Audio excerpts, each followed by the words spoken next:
يؤتي الحكمة من يشاء ومن يؤت الحكمة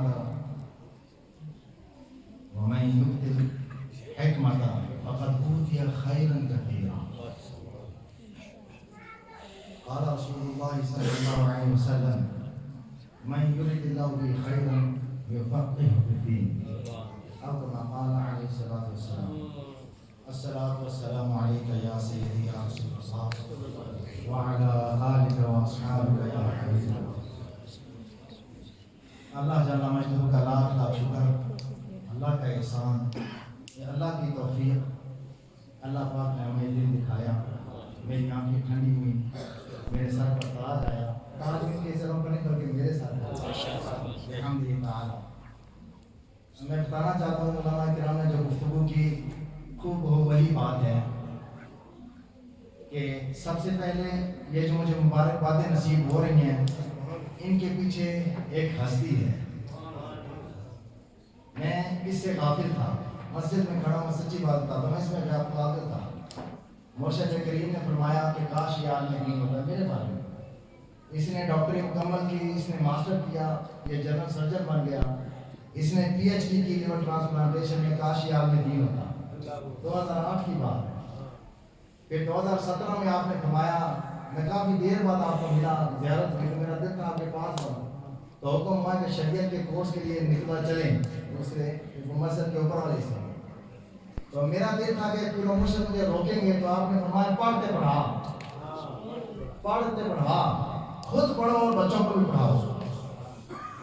مفتی صاحب قبلہ نے سب سے پہلے گفتگو فرمائی کہ یہ اللہ کے احسانات میں سے احسان ہے کہ اللہ تعالیٰ اس دنیا میں کسی کو کامیابی عطا فرمائے. اور دین انسان کو دانا بناتا ہے، دین انسان کو دانا بناتا ہے. ڈاکٹر انسان کو دانا نہیں بناتی، انجینئر انسان کو دانا نہیں بناتا. یہ صرف پیسے کمانے کا ایک ذریعہ ہے جس سے انسان کو ارتقاء اور عروج نصیب ہوتا ہے. وہ دین مدین ہے، وہ دین اسلام ہے. یہ ساری مسندیں ڈاکٹر کی وجہ سے نہیں ہیں، یہ سب مسندیں کوئی اور دنیا کی کسی کمال اور جمال کی وجہ سے نہیں ہیں. یہ قرآن اور حدیث کا نور ہے، مشائخ کرام کی روشنی ہے جنہوں نے ان کو اوپر بٹھایا ہوا ہے. تو اگر کوئی چاہتا ہے جو اپنا مرتبہ بلند کرے تو اسے چاہیے کہ وہ جڑ جائے. اگر ڈاکٹروں کی صحبت کسی کو ڈاکٹر بنا سکتی ہے، انجینئر کی صحبت کسی کو انجینئر بنا سکتا ہے، تو کیا علماء کی صحبت کسی کو عالم نہیں بنا سکتی؟ اور ولیوں کی صحبت کسی کو ولی نہیں بنا سکتا؟ یہ وہ نقطہ ہے جس کو سمجھنا چاہیے، اور اسی نقطے کی وجہ سے مجھے آج اللہ پاک نے یہ وقار بخشا.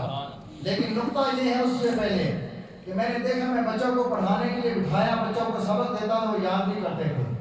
میں نے کہا کیا کیا جائے، میں خود ان کے ساتھ بیٹھ گیا، مسجد میں بیٹھا ہوں، میں نے خود پڑھنا شروع کیا، میں بھی پڑھتا رہا، بچے بھی پڑھتے رہے، بچے حافظ بن کے اللہ کا شکر. میں ساتھ بیٹھا، میں بچوں کے ساتھ بیٹھا. اگر ہم یہ کہیں کہ ہم کچھ نہ کریں اور ہمارے بچے سارا کچھ کریں، یہ غلطی ہے، یہ غلطی ہے. سب سے پہلے خود کو، اپنے آپ کو علماء و مشائخ کے سپرد کرو، پھر دیکھو کیسے کمال ہوگا. یہ ہمارا سب سے بڑا المیہ ہے کہ ہم نے اپنے آپ کو دور کیا اور توقع کرتے ہیں کہ ہمارے بال بچے نیک ہوں گے، ہمارے بال بچے پاسدار ہوں گے، اچھے ہوں گے، تقوی والے ہوں گے. نہیں، گھر کا سربراہ صحیح ہوگا تو پھر گھر صحیح ہوگا. اگر سربراہ میں کمی ہے تو گھر میں کمی آ رہی ہے. سب سے بڑی بات. پھر ہم نے یہ دیکھا کہ بچے حافظ بن گئے، بچے عالم بن گئے، بچے سارا کچھ بن گئے، لیکن بچوں کے دل منور میں کتنے حافظ ہم نے دیکھے، حفظ بھی کیا لیکن پھر بھی خالی. تو چاہیے کہ اس کو کسی اللہ والے کی نگاہ کے نیچے لے آؤ. وہ دل کی دنیا بدل دیں گے تو پھر گھر کا ماحول ایسا بدلے گا کہ آپ بالکل سوچ بھی نہیں سکتے اللہ پاک کیسا کرم کرے گا. کتابوں سے یہ چیز نہیں ملتی. وہ فرمایا نا جی، علم پڑھے کہ ادب نہ سیکھیا، اور علم اگر پڑھ لیا تو ادب کس سے سیکھا جائے گا؟ کسی اللہ والے کی. قرآن کے نور کو سمجھنا ہے تو اللہ والے کی نظر میں آ کر جاؤ گے تو پھر ملے گا. اس لیے یہ دو نقطے ہیں جو سب سے زیادہ ضروری ہیں، جو ہمارے اندر جس کی کمی ہے. نہ خود علم حاصل کیا، اور بچے دیکھتے ہیں ہمارے باپ نے تو پڑھا نہیں، ہم کیوں پڑھیں؟ اور اگر کوئی پڑھ بھی لے تو پھر وہ بھی دنیا کے سارے ماحول میں، دنیا کے مزاج میں آ جاتا ہے. ہماری نسلوں میں بہت بڑی کمی چل رہی ہے. اگر چاہتے ہو کہ دنیا میں آپ کو عزت حاصل ہو آخرت میں آپ کو وقار حاصل ہو تو علم حاصل کرو. اور علم بھی دو طرح کے ہیں، ظاہری اور باطنی. دونوں کے حصول کے ساتھ آپ کو رجوع ہوگا. اگر ایک حاصل کیا، حضرت امام مالک فرماتے ہیں کہ من تفقہ ولم تصوف فقد تفسق. جس نے علم حاصل کیا اور من کی صفائی نہ کی تو اس نے فسق کیا، گناہ ہوا. اور جس نے تصوف کیا اور تفقہ نہ کیا فقد تزندق، تو وہ زندیق ہوا.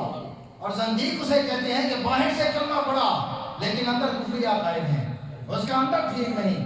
اور پھر فرماتے ہیں فمن جمع بینہما فقد تحقق. اس نے دونوں کا اکٹھا کر لیا وہ حقیقت پا گیا. یہ مزاج ہے جو علماء کرام نے فرمایا. حضرت عبداللہ ابن مبارک سے پوچھا گیا کہ اگر آپ کو اللہ اطلاع کرے کہ آپ فوت ہونے والے ہیں، آپ کے پاس ایک دن ہے تو آپ کیا کریں گے؟ تو حضرت عبداللہ ابن مبارک فرماتے ہیں میں طلب علم کروں گا. اب تابعین میں سے ہیں، فرماتے ہیں میں طلب علم کروں گا کیونکہ علماء زمانوں کے چراغ ہیں، جس نے روشنی دینی ہے تو علماء کے قدم میں آ جائے.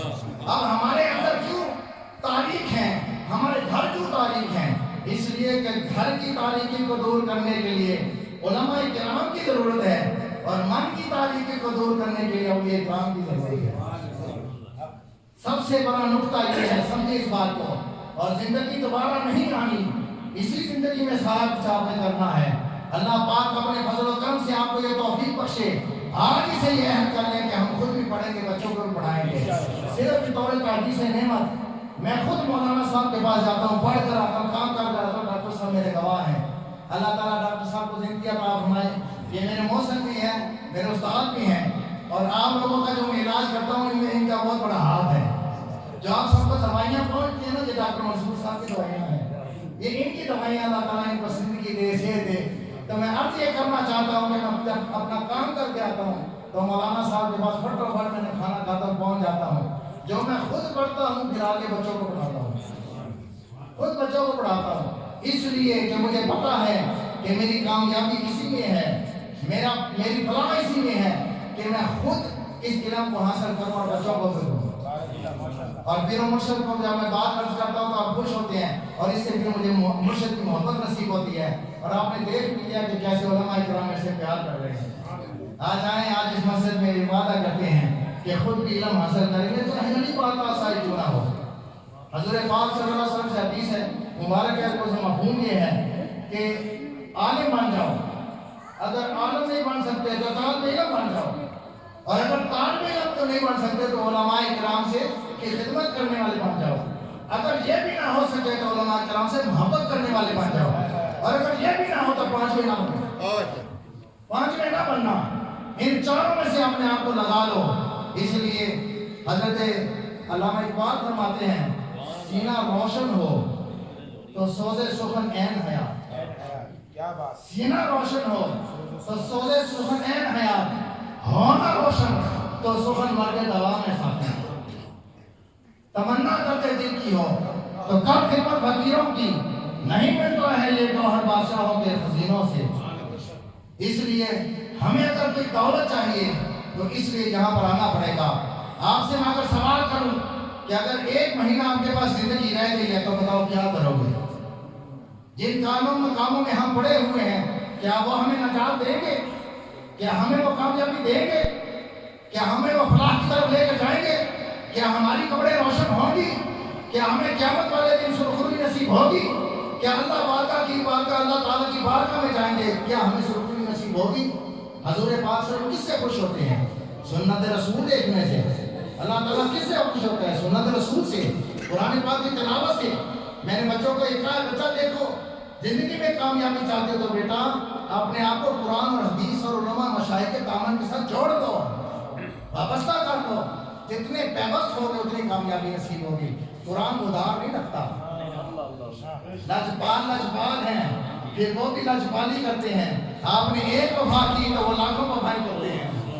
آپ نے ایک ان کے لیے کام کیا وہ اپنا سارا کچھ دے دیتے ہیں. لجپال پریت کو توڑ دے نہیں، جتنی باں بھر دیں گے انہیں چھوڑ دے نہیں. گھر آیا نو خالی موڑ دیں گے کہ کم ہونا لجپالا نہ. اس لیے اپنے آپ کو لجپالوں کے ساتھ آ کے خدمت اتنی کی جائے وہ آپ کو یاد کرتے رہیں. کیونکہ کبھی کبھی ان کے دل میں آپ کا تصور ہوگا اور ادھر سے اللہ تعالیٰ کی تجلی کا نزول ہوگا، آپ کا کام بن جائے گا۔ علماء کرام کی صحبت میں بیٹھنے سے آپ کی زندگی آخر سمجھ جائے گی۔ مولانا غفار صاحب ہمارے پاس تشریف فرما کے کہتے ہیں ڈاکٹر صاحب آپ نمبر لے گئے، حقیقت ہی یہ نمبر لے گیا، لیکن میں نے یہ سمجھا، پیرو مجھ سے نے نقطہ سمجھایا، بیٹا پڑھتے پڑھا۔ یہی نقطہ میں آپ کو آج دیتا ہوں کہ پڑھیں اور پڑھائیں۔ اللہ پاک کے حضور دعا ہے اللہ تعالیٰ ہم سب کا خاتمہ بالخیر بالایمان فرمائے، اللہ تعالیٰ نے دنیا اور آخرت میں کامیابی نصیب فرمائے، نیکوں کے ساتھ ہماری سنت اور صحبت نصیب فرمائے۔ یہ مقدس کتاب قرآن مجید جو اللہ پاک کا معجزہ جو ہمیں حاصل ہے، اللہ تعالیٰ اس کے نور سے ہمیں مالا مال فرمائے، احادیث کے نور سے اللہ پاک ہمارے ظاہر باطن کو روشن فرمائے، اللہ ہم سب کے صغیرہ کبیرہ گناہ معاف فرمائے، جن کی نسبتیں ہیں اللہ ان کی نسبتوں کو کمال پہنچائے، جو نسبت والا نہیں اللہ اسے نسبت نصیب فرمائے، اللہ پاک ان علماء کرام کا صدقہ ہمارے دن اور رات روشن فرمائے۔ میں تہہ دل سے حضرت جناب شیخ چوکدار صاحب کا شکر گزار ہوں، انہوں نے میرے ساتھ بہت وفا بڑی محبت کی، مجھے یاد ہے کہ بلا میرے ٹیم میں اخلاق سے 20 سال تشریف فرمایا، میں پہلی دفعہ جب یہاں حاضر آیا 12-13 سال پہلے، تو شیخ صاحب جناب فرمائی سے جانے نہیں دینا، ایک دفعہ ملاقات اسے جانے نہیں دینے سے رکھ لو، ایک دفعہ کی 2 دفعہ کی 3 دفعہ جناب اخلاق صاحب سے فرمایا کہ اس کو جانے نہیں دینا، پھر مجھے فرمائی یہ ساری چابیاں آپ کی ہیں، میں نے کہا اس کا بڑا وزن ہے، چابیاں مجھے آپ کی دعا چاہیے۔ اسی طرح علماء اکرام، اسی طرح حضرت مولانا اسلم صاحب تشریف فرمائے، توفیق صاحب، جناب فیضل حسن نوری صاحب، قبلہ برکتیں میں حسن کے شاہ صاحب تشریف لائے، ڈاکٹر صاحب کو اللہ برکتیں عطا فرمائے، ہماری محفلوں کو 4 چاند لگ گئے۔ میں تہہ دل سے جس کا نام لے سکا، جس کا نام نہیں لے سکا، میں شکریہ ادا کرتا ہوں اس کا۔ اور میں پاسا پاکستان ایسوسی ایشن ساؤتھ افریقہ سے تشریف لائے ہمارے تمام مہمان گرامی قدر، پھر ہمارے دوسری ایسوسی ایشن سے تشریف لائے بزرگوں محترم اور غوثیہ ویلفیئر اور سلطان بہت سینٹر، اللہ تعالیٰ ان سب کو دن دگنی رات چگنی ترقیاں نصیب فرمائے، اللہ پاک ہم سب کا خاتمہ ایمان کے ساتھ فرمائے، زندگی شان والی اور موت ایمان والی، دوستی قرآن والی، ہم علیہ